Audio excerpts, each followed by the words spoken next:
when you have multiple ledgers distributed all over the world, and then you have validators that are not just one party but multiple parties, now you have a ledger which can be trusted that the information is correct, right? So that's very different from how we do things now.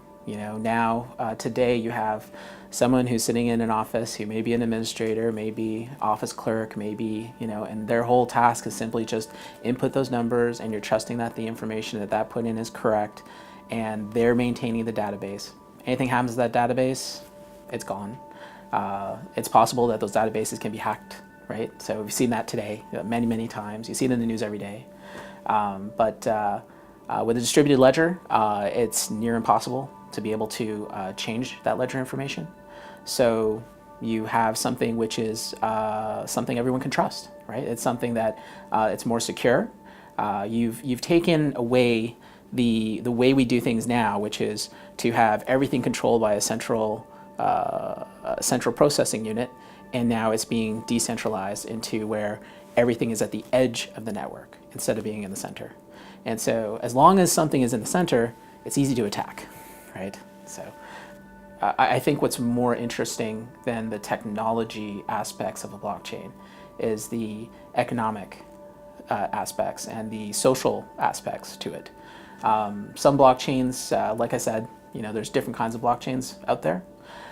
So one of the blockchains out there is Bitcoin, that everybody knows, and that's run by miners.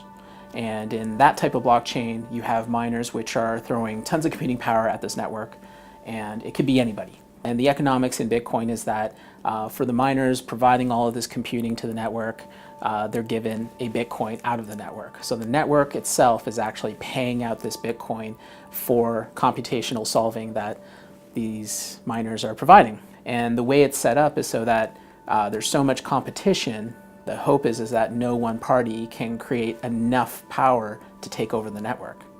And so far, that's worked.